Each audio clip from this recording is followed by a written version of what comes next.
Hello and welcome back to Onto the Ball. This is Saturday game weekend, game week 11.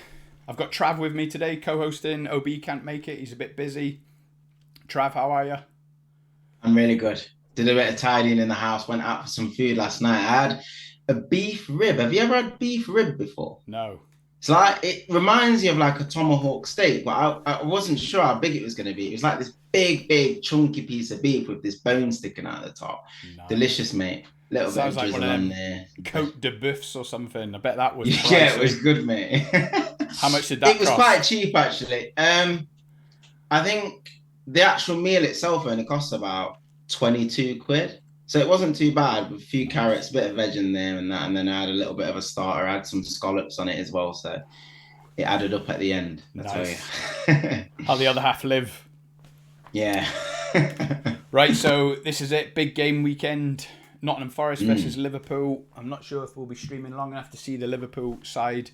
And then it's Chelsea versus Manchester United at 5:30. Let's kick off with yeah. Chelsea, Man United. Um, Team prediction: who's fit, who's not? Do you expect a result away to Chelsea, who've obviously been in great form since Graham Potter took over? So, Yeah. what's your expectations? Well, it's a huge game just purely based off the other fixtures as well. I mean, Man City play Brighton this weekend. You've got Newcastle playing Spurs tomorrow. You play obviously early kickoff, so you can also affect the league table in terms of the top four. So I think it's a game that we can't afford to lose, really, because Chelsea are a couple of points clear. But if we can manage to get a win at Stamford Bridge, I think it will put us in a fantastic position. I think we'll go ahead of Chelsea, 2 points behind Spurs with a game in hand, so we can be in the thick of it. Team news wise, it's probably more of the same. I think Ericsson will probably do a late fitness test because he missed the midweek game. Hmm. Martial's out again, which is a shame. I just don't know when he's going to be back. It's been so unfortunate because he had an amazing preseason, but he just can't seem to stay fit. The big absentee is obviously Cristiano Ronaldo He's still with the dominating the disciplinary head, problems. still dominating the headlines, isn't he? Where's He that going to is, he end? is.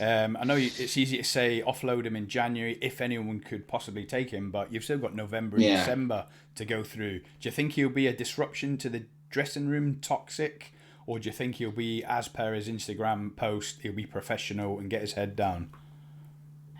I think I always think he's going to be a disruption purely from the fact that in his head he still thinks he's the best player in the world. Do you know what I Mm. mean? He's going to find it very difficult to accept that he's not that the same player anymore.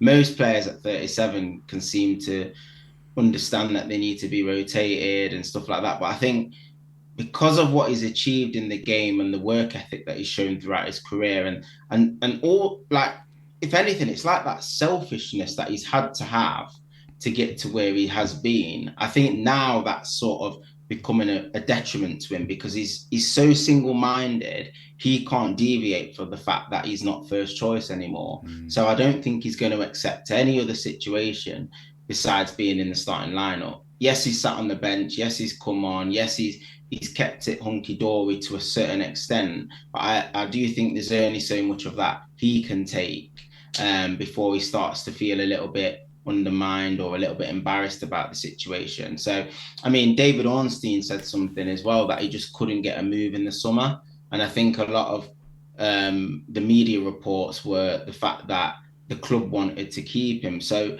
from a fan perspective, it's difficult to know what to believe. I personally think I can see why, in some ways, the club did want to keep him because of his commercial revenues and his star status. But at the same time, I think Ten Hag probably. I mean, you can see Ten Hag wanted to move him on. I mean, if he was fit and Ten Hag, he was a major part of Ten Hag's plans, he'd be playing. We Mm. haven't got a fit striker. Do you know what I mean? He's playing Rashford technically out of position ahead of Ronaldo. And whenever he makes a substitution, sometimes Alanga comes on. He doesn't always come on. He's Rashford's ahead of him in the pecking order. Put it that way. That's what I'm trying to say Yeah. in a nutshell. So I think it's only going to get worse from here. But all we can do is keep concentrating on the performances. The performances have been very good. And I think that's the bonus for Ten Hag. He's got that to fall back on. Well, as long as the team's playing well and we keep picking up results, I think Ronaldo is not a thing of the past in that sense. But I'll always it comes secondary to all the other issues that we have at the moment.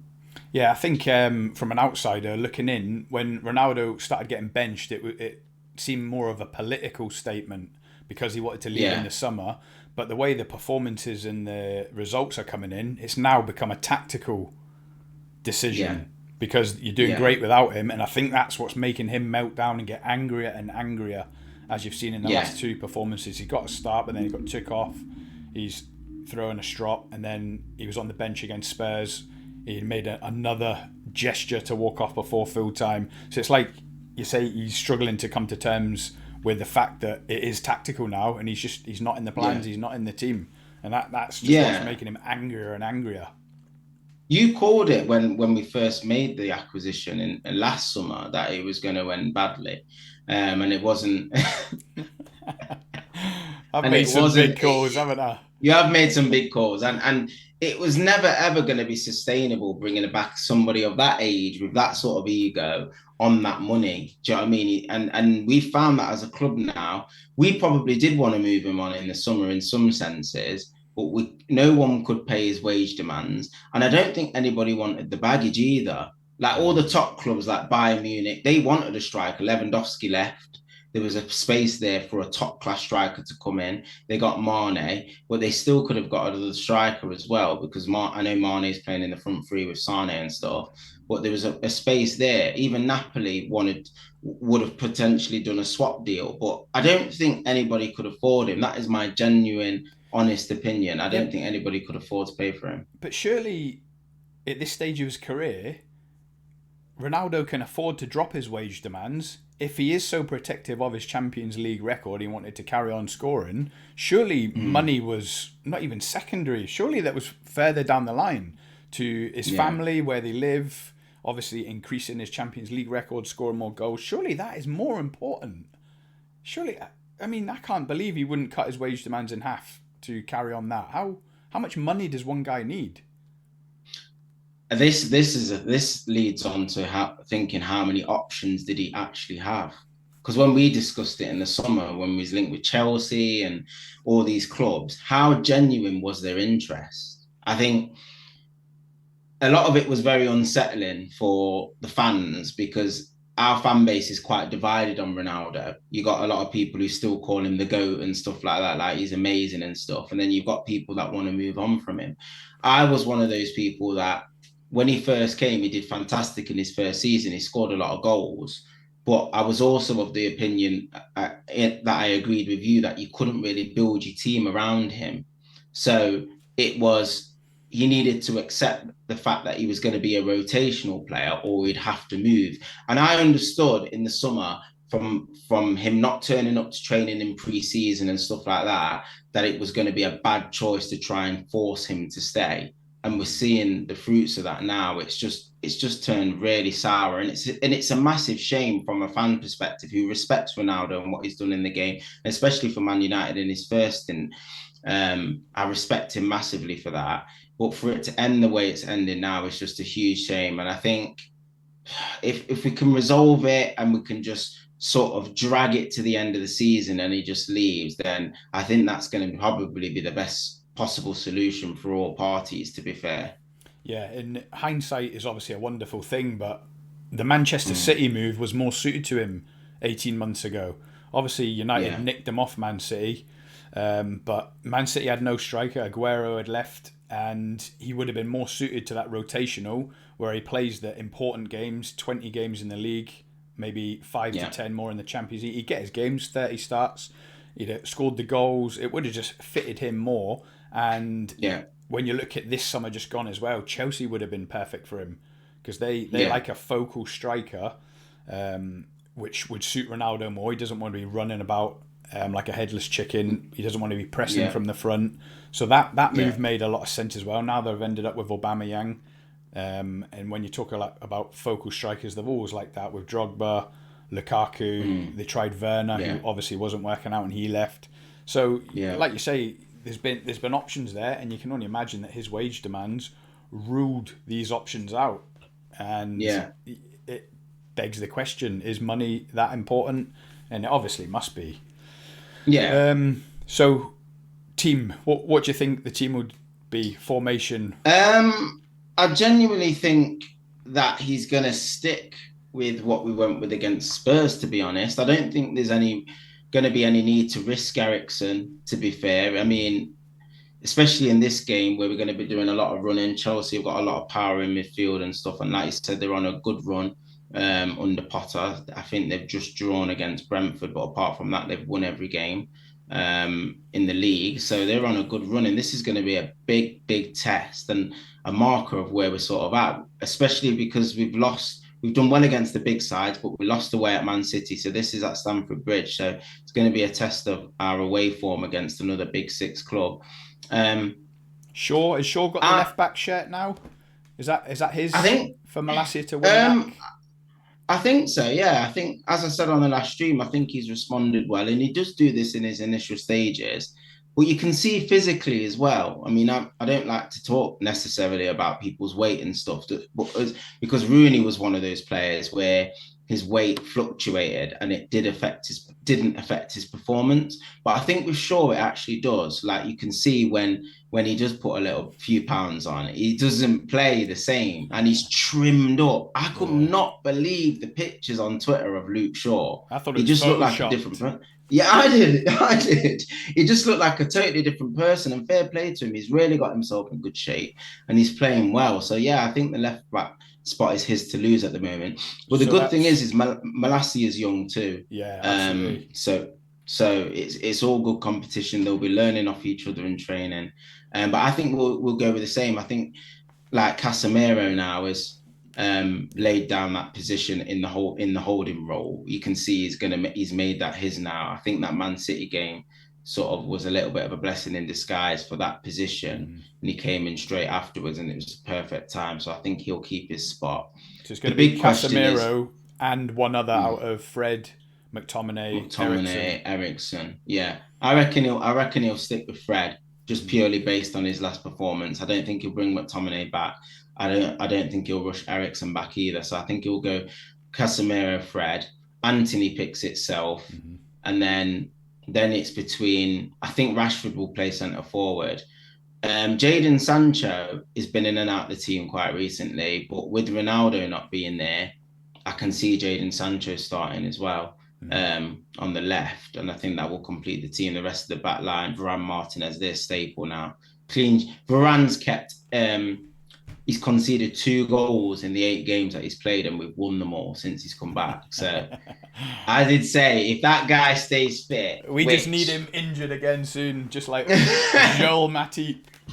It makes a huge difference to us as a unit. And like people talk about, oh, he can't play out and all these like flaws in his game in terms of his passing ability and stuff, but it's just irrelevant. Like when we play out the back, Martinez is the one that's the ball player. He's the one that plays it into midfield and stuff like that. You always need one of your defenders to just be a little bit rough and ready and just ready to defend. And he is that person. He's quick across the ground.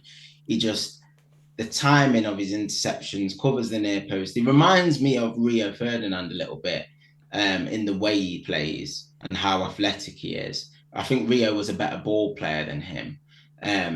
But they're very similar in that type. And I think the back four has given us a good foundation with Casemiro sitting in front. And I feel confident going into games now that we're not going to concede many goals. So I think it's going to be tight. Chelsea are on good form. Chelsea seem to rest a lot. Chelsea seem to rest a lot. Did you look at the team on Tuesday night, was it, or Wednesday night? Yeah, against Brentford. They drew 0-0, and I noticed Sterling wasn't playing. Yeah. That can only have been resting him for, they played that Broa, is it? Broja or Broa? Yeah, Broja, yeah. He was at loan on Southampton, at Southampton last year. Yeah. And he's come back. He's only a young striker. He's got good potential. I know a lot of big clubs were looking at him. He's scored a couple of goals already. So they'll be dangerous. I expect Aubameyang to play. Like you said, I expect Sterling to come back in. Sterling and Aubameyang were rested Wednesday night. They both come off the bench. Yeah. Christian Pulisic, Kovacic. So to me, Yeah, looking at he'll that play. team, they rested quite a few, and I couldn't. Jorginho, Jorginho um, played. Yeah, yeah, they went with a back. Cucurella, They went with a back three again. yeah, Potter seems to be fluctuating between a back four or a back three. Yeah, Koulibaly, Chalobah, and Azpilicueta with Cucurella on the left. So yeah. that must have meant he rested Chilwell again, or is he injured? I'm not sure if he's injured actually, Chilwell, Yeah, he but wasn't. he did a back three sometimes at Brighton as well. So I mean, Yeah, the Chelsea players are familiar with it. They've been doing that for years under a couple of yeah, different managers, Conte and stuff like that. So the back three is not really alien to them. I think Fofana and Reece James being out are big blows. They're quite long term absentees. Big blows for Chelsea. I think that when they come back into the team, they're going to go from strength to strength. I was a bit dubious about how Potter would do with that Chelsea, the makeup of that Chelsea squad. But he's come in and he's hit the ground running it. And sometimes you get that new manager bounce. But I just don't think you can doubt anything about his coaching credentials. But it's going to be interesting to see how he gets on when the going gets tough and he drops a few points and he loses a couple and he has to start rotating the team, which he's doing a lot now. But when it's must win games, I think this is a must win game for Chelsea if they've got any sort of title ambition this year. I'm not sure what their expectations were at the start of the season, not really delved into it so much. But to me, they were settled. They had Tuchel. He had come and won the Champions League and stuff, and it was going to be the start of his, I think it was his third year. There's no way I thought he was going to get sacked. So it's come as a big surprise. So it's going to be interesting to see if Chelsea like sort of start again and say, right, we're going to rebuild under this manager, go for that patient approach because they're not normally like that. But it's a new owner, new manager, a lot of it's fresh. So again, I'm looking forward to the game. It's going to be interesting. Well, I think Potter's been well received in the dressing room because he got a fresh trim off the player's barber, didn't he? Did you read that? Yeah, I did see that. Yeah. They said the glow, they said A they had glow two up. pictures next to each other. Yeah, the glow up's incredible because he just looked washed and looked like a homeless person at Yeah, Brighton. he looked like And Ian then now Beale. he's got. He used to look like. You remember when Ian Beale lost all his money? That's what he used to look like. And yeah, now he looks like the Wolf of Wall Street, the Wolf of Stamford Yeah, Bridge. no. But yeah, fair play to him. Like you say, he's got Yeah. that degree in what is his degree in? In emotional intelligence or something like that. He's got a Has degree in he? yeah. He's got something. So he obviously He's knows obviously how a to bright. talk to Yeah, people. Yeah. sure. But yeah, this is one of them games for me for a neutral. You know, we mentioned Yeah, about Arsenal Spurs a couple of weeks ago on the stream, and I think we both yeah, said whoever's at home will win that, and Arsenal did yeah. 3-1. Arsenal 3-2. Liverpool, Yeah, yeah, yeah, 3-2 was yeah, it? Arsenal Liverpool. yeah, That was another one. Whoever is at home, I thought would win that. Arsenal won it. I yeah, think this is another one of them. Chelsea have got to be looking to win this. yeah, 2-1, 3-1, 3-2. Because, you know, at this level, and if you want top four, you've got to get results against the other top six, the other big yeah, six at home. So yeah, I think they're going to be ambitious. Like I say, they rested some players Wednesday night, so it's going to be a barnstorming game for me, and I can't wait to watch it. yeah. Score predictions? As I just said, because Chelsea are at home, if Man United were at Yeah, home, I'd say 2-1 Man United. Chelsea are at home, I'm going to go 2-1 Chelsea. What about you? yeah. I'm gonna go for 1-1. That 1-1. that is, yeah. I'm gonna go for 1-1. But I wouldn't be surprised if Chelsea just nicked it because our record at Stamford Bridge is poor. Really, we went for a little purple patch where I think it was under Van Gaal where we did all right in the cups and stuff like that. But then since then, we've just been terrible at Stamford Bridge. So it wouldn't be surprised me if we lost at all. I'm going to go 1-1 though, just because of the way we're playing and the form that we're in off the back of that result. And I would take that now. If you ask me now, would I take a draw? I'd say yeah, because it's only going to get easier from here. When I think about this, will be the 12th fixture, 11th fixture in those fixtures, we've already played Liverpool, we've played Arsenal, we will have played Chelsea, City, Spurs. Do you know what I mean? We've played 5 out of the top 6 already. And I know some of them have been at home. But I think if we can go unbeaten in this Chelsea game and then we can kick on before the World Cup and win 2, 3, 4 on the spin, it's going to put us in a healthy position. So, yeah, Yeah. I'm hoping for a win. I'm going to go a 1-1 draw. but I wouldn't be surprised if we lost as well. That's not me sitting on the fence. I'm going to go for 1-1. Yeah, but the thing is with this season and the big six as we call them, or can Newcastle make it a big seven? Probably. They're up there in the Yeah, league. A yeah, draw is like a defeat this season, isn't it? I know, I Dropping know. 2 points is like it feels like a defeat. Yeah, well, it is. And I think the belief is an important thing, the self belief, because like if you we've got to believe that we can go there and win. Do you know what I mean? Like it's like we've not had that mentality. I mean, from a fan perspective, it's easy to say like, oh, I take the point now. But like you said, there's no margin for error now. A draw can feel like a defeat. So you've got to go there and try and win the game and be positive. And it depends how the game pans out. Obviously, I think we'll approach the game very, very compact, very tight. Obviously, they play with wing backs, so there's going to be a lot of width. So we've got to be very cautious in wide areas. And I think the first 15 minutes, we're just going to probably draw Chelsea onto us, see what they've got from an attacking sense, see how fast they start. I don't think we're going to come out the blocks all guns blazing, try and get a little bit of possession and stuff, and then just try and get the counter attack going as soon as possible with the likes of Anthony and Rashford and stuff. Because if they defend high, they'll give us chances. So it'd be interesting to see how high their line is when they start the game. They have not. I don't think they're blessed with blistering pace at centre back, especially with James and Fofana injured. They've got like Koulibaly, who's powerful, but he's not like blistering. Like he ain't got blistering pace. He's not gonna catch Rashford, put it that way. And Thiago Silva as well. He's the same. He's in his late 30s. So there's going to be chances for us to exploit their weaknesses, and I'm just positive, and I hope we can do that. Yeah, it's going to be a good game. Like I said, I can't wait. On to Liverpool. Yeah, the early kickoff. Yeah, away Team to... news ain't out yet, is it? No, 15 minutes. We might actually catch it while we're on the stream.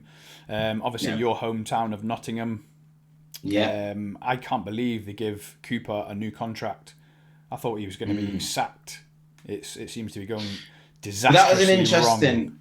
interesting one. I had this discussion with somebody actually because they said the same thing as you. Like, why have they given him a new deal? But I think it's out of respect. Like, I don't think, in a weird way, I don't think it guarantees that he's going to keep his job. I think it's like a mutual handshake to say, if you're not good enough, we're going to pay you for what you've done for the club and stuff like that. That's the way I see it. A sign to the players, do you think? A sign to the dressing room? We're backing the manager, so you need to pull your finger out. As well. Yeah, I think there's that as well. I think that's important for a player, especially those players who came up with him from the Championship, because they're going to back him to the hilt. You know, this league's very unforgiving, and for a newly promoted team, they've spent a lot of money and bought in a lot of players. So if any other new manager, it was crazy. I mean, you know yourself, if a new manager came into any team and was given 22 new players, you'd probably say it's going to take a couple of months before they start gelling. But you don't really get the time, and that's the unfortunate thing for Cooper. So today it's an early kickoff. Sometimes the early games or the late games provide dodgy results. I'm not. I'm not setting it up. I'm not setting it up, I promise. But no, they can. I think that just in terms of Forest's approach, though, they've got to start this game quickly. They can't let you settle. So they're winless. They're winless in 8. Yeah. They've lost 6 and drew 2 of them. They're on a poor run. On a poor run. But yeah, I mean, obviously Cooper and all his signings, I mean, they gained promotion with a lot of loan players. I haven't done the stats or looked into it myself. That's only what I've read or heard on the news. So obviously it is a new squad that they put together. How much strategy went into that? I don't know. No one knows if it was Cooper that signed all them players, but obviously from today, I'm hoping they make it 9 winless. And obviously from a Liverpool point of view, we just want to get in there, get the job done, not have the early kickoff jinx, throw up a surprise, and make it 9 points from 9. But we've obviously got our injury concerns as well. What's your team news looking like? Well,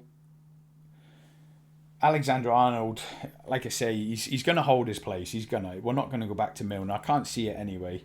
So I think. Is he fit now? Is he fit?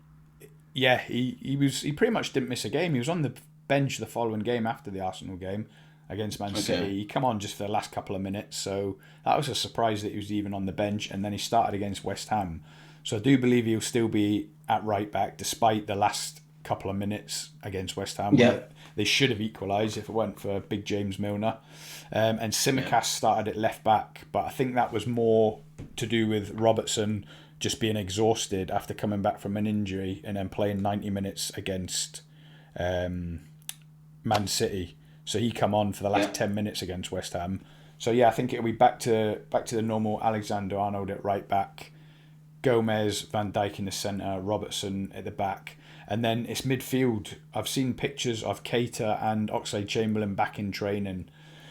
And this feels like one of them games where when you've got a lot of games in a short space of time, Jurgen Klopp would normally throw in a bit of a curveball, and he'd out of nowhere he'd start like Origi up front and Oxlade-Chamberlain in the midfield instead of Henderson, Thiago, something like that. This feels like this could be one of them games. I don't know how close they are to being match fit, but it's hard to predict the starting lineup again because we don't know what formation we're going to be playing anymore, which is a good thing because if we can't guess it, then how can the opposition?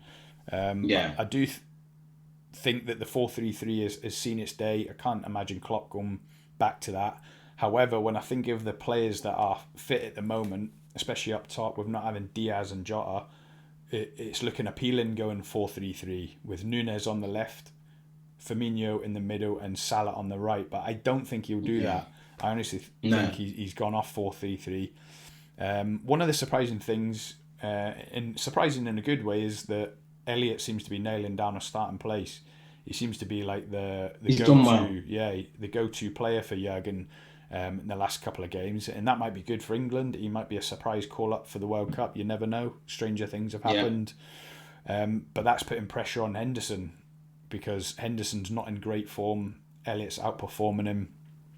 And especially if we go for the 4-4-2 or the 4-2-4, I could see Elliott out on the right again to give Trent Arnold that protection on the right-hand side, and that would probably see Fabinho and Thiago in the centre, and that would leave Salah and Firmino up top with maybe Núñez off the left.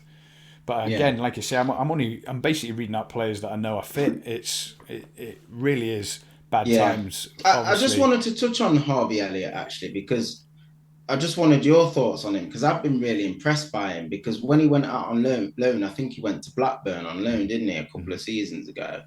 And I think there were some doubts about like his attitude and his focus. And I think everyone knew he had such good technical ability and how much of a good player he was. But I just wanted your thoughts on, like, since he's come back in, like, have you been impressed with how he's responded to his first team opportunities? And can you see him having a long-term future? And what position do you see him nailing down? Yeah, absolutely. I do. I've said in my Liverpool group chat, I don't know if he's got the pace to play in a front three.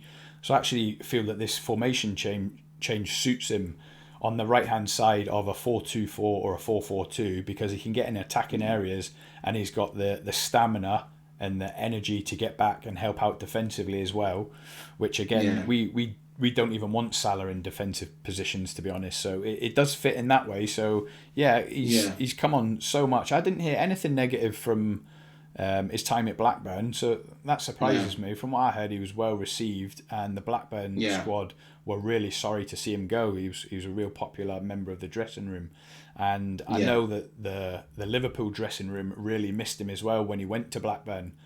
The coaches said they couldn't wait for him to come back. Pep Lijnders mentioned it a couple of times.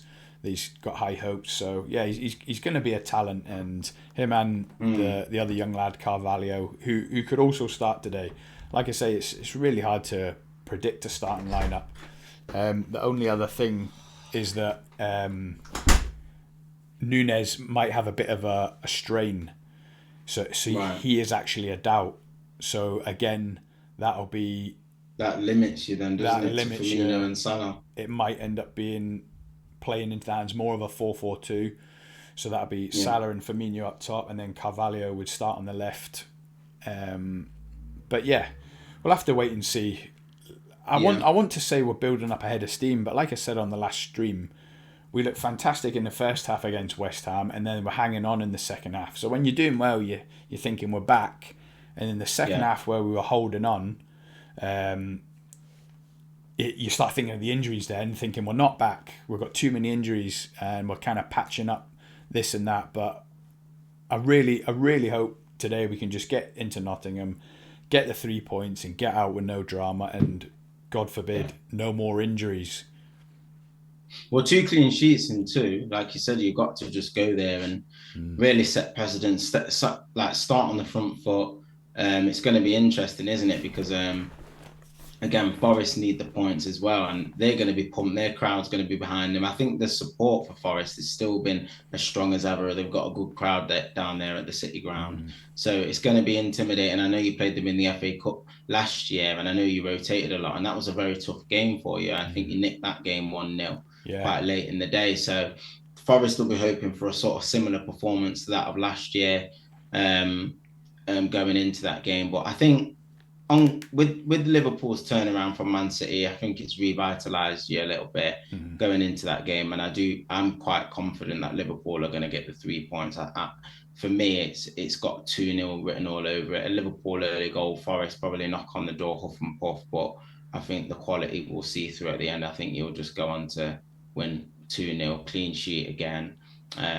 And it just keeps the run going for me. Yeah, I'd take 2-0 right now, to be honest. Another cleanie, builds the confidence, and the Gomez for England bandwagon will gain a bit more momentum.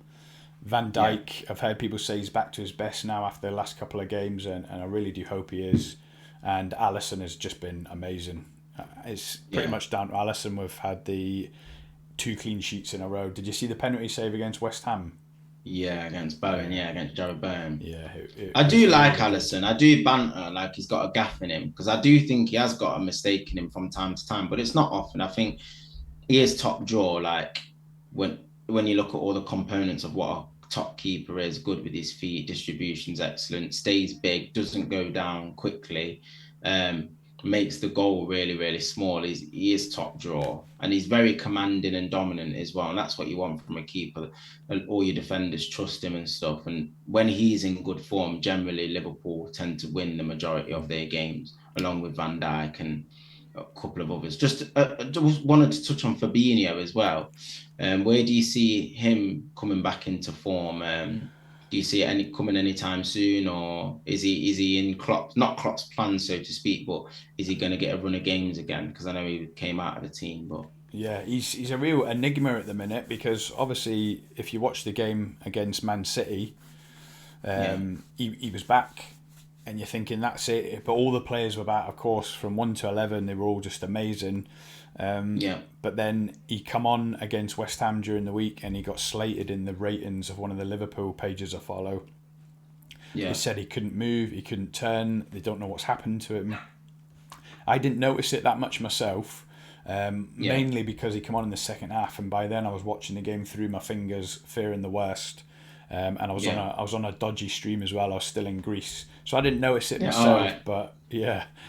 But obviously I read that and I thought that doesn't sound good. So I really don't know. He's going to be 29 soon. I refuse to believe that this is the start of a decline. I'm pretty sure it's form, and he's going to find his feet again. And it needs to be soon. Like I say, we've got. Is he going? Will he go to the World Cup? Because I know he's second choice behind Casemiro in terms of that DM spot, and Fred plays next to Casemiro. But he normally travels with the squad, though, doesn't he? Yeah, him and Alisson normally always travel. Bobby Firmino's in and out. Who knows? Bobby Firmino could go to the World Cup the way he's playing. I said on the last. I think he's got to go, surely. Yeah, he's undroppable at the minute. He's getting the goals, adding the goals, the link-up play. But Fabinho, I don't know. You're the international ball expert out of us. So I really don't know. Yeah. I barely know who'll go to England, to be honest. Never mind Brazil. Yeah. That's for another show for sure, the England setup. Jeez, we could do a couple of hours on that and where that's at the moment, but not confident going into the World Cup at all with the way England are shaping up at the moment. No. But no, what's your score prediction for today then, Liverpool? So I'm going to rule with my heart, of course. So I'm going to I mean, it's hard. We're going to know. The team's going to be announced in 2 minutes. We're going to know if Nunes is fit or not. Yeah. I want to go for a 3-0 or a 4-1, so a 3-goal margin. I've got to think that all these chances we're getting that Nunes is either hitting the keeper or hitting the post, sooner or later he's going to bag a hat-trick. If he starts today, today could be the day. Salah seems to have found his feet, especially in this new position up front. We're going to batter someone soon. Yeah. Today could be the day, and I hope it is, obviously. This could be another opportunity for you to start up our TikTok page of me saying we're going to batter someone soon. And then 1-0 and Forest. beat you 1-0. I bloody hope not. But you can almost hear the fear in my voice, can't you? I just want to get to Nottingham, get the 3 points and get out. I want this. Get out. Yeah, I want this 9 points from 9. I want it so bad. We'll go above using the league on goal difference if we win this early kickoff. Yeah. And I say, if we could be sat in the top 4 going into the World Cup, it'll have a different vibe around the club, a different feel. We've got to pray that we're going to do a little bit of business in January. We've got to be. When I see we've got a net spend of 5 million for this summer, Arsenal have obviously spent 300 million over the last summer. I read that they're lining up 2 incomings in the January transfer window. They're signing more players, and I'm sat there thinking, what about us? We must be lining people up. Worst case scenario, if that doesn't come off, imagine we announced a Bellingham deal in January for the end of the season. It's all lined up, signed and sealed. That would probably be enough for the Liverpool fans. I can't see it myself. Get through the season. Yeah, I can't see it myself, but top 4 during the World Cup, and I'll be quite a happy man. But like you say, there's quite a few games to play before then, and there's lots of other teams with that ambition too. So let's see what happens by 7:30 tonight. You've played Chelsea. Is Man City Brighton today? Yeah, that's at 3:00. What a massive day. Imagine Brighton could pull off a bit of a shot. Brighton could do something in that game. You can't rule it out. You expect City to win at home, especially on the back of a defeat. Pep's gonna be right into him after the defeat at Anfield. Yeah, but you just never know. Spurs Newcastle's another dodgy one. Spurs off the back of a defeat, not really playing amazing football, but getting results by the United game. But Newcastle are actually on a good little run. Hard to beat, especially away from home as well. Picked up some good results on the road, so that you wouldn't want to put on a coupon this weekend. Put it that way, because you're probably not going to win much, to be fair. But I'm looking forward to it. I'm going to be watching a few of the games this weekend. We'll be watching yours in an hour. I'll watch our game, and I'll probably watch this Spurs game tomorrow as well. Probably watch that. Right, the teams are in. Are they in? Yeah. Go on. Shoot. It's bad. Shoot. Is it not good? Nunez do you know what? Fit, is he? Nah, Nunez is not even on the bench. What? No.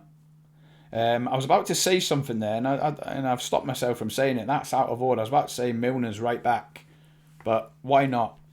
We looked more solid with Milner at right back against Man City. No Trent again. Than we did against... Benched. Trent benched? Yeah. Chamberlain's on the bench. So what's he gone with then? Okay, it looks, well, Sky Sports have put it down as a 4-3-3. It won't be a 4-3-3, I don't think. So it's Milner right back, Gomez, Van Dijk, Robertson's back in, thankfully. Yeah. Then he's got Fabinho and Curtis Jones. I think that'll be it in the middle. Harvey Elliott on the right, Carvalho on the left, and Firmino and Salah up front. They'll put it in a 4-3-3 with Jones, Elliott and Fabinho, with Carvalho on the left of the front three, but it won't. It'll be 4-2-4 in possession, 4-4-2 out of possession. So on you the don't bench, sound confident. Nah, I don't. Well, on the bench is Alexander-Arnold. What does this mean? What does this mean? He's not fancying him, mate. He's not fancying him. Henderson on the bench. Chamberlain's made Hendo as well. Yeah. Like I said, Elliott has got the shirt over Henderson now. That's pretty much a given. Tsimikas drops to the bench. We've not got much on the bench. We've got Tsimikas, Trent, Oxlade-Chamberlain and Henderson, and then a bunch of Utes. Nat Phillips, Bajcetic, and Bobby Clark. Hendo don't even start for England either now. he's struggling, mate. I think his days are numbered at Liverpool. To be fair, Jordan Henderson. I do think Trent's out of form. This is the start of the decline for Henderson. I think old age and injuries are catching up with him. I think he's 33 soon. I'm sure he is. Is he? Or he's not long. Finished. He's not long turned 32. Yeah. Let's have a look. It's on BT Sport, isn't it? BT. Yeah, BT Sport. The program will have started now. He's 32. Yeah, he's turned 32 in June, so 33 on his next birthday. It might just be rotation. Looking at it now, he's he started 4 games in a row, then bench against City, started against West Ham. Bench. Can I change my score prediction? No, mate, that's been locked in, mate. You can't cash out yet. Wait till kick-off. Do you know the Forest side? I don't know any of it. Obviously, I know some of the well-known ones. They got Nico Williams. They bought from us. They've obviously got Jesse Lingard. Is Niakite centre back? No. Oh, he's a striker, big, powerful centre back. Centre forward can't really control the ball though. Yeah, he used to play for Liverpool. He did.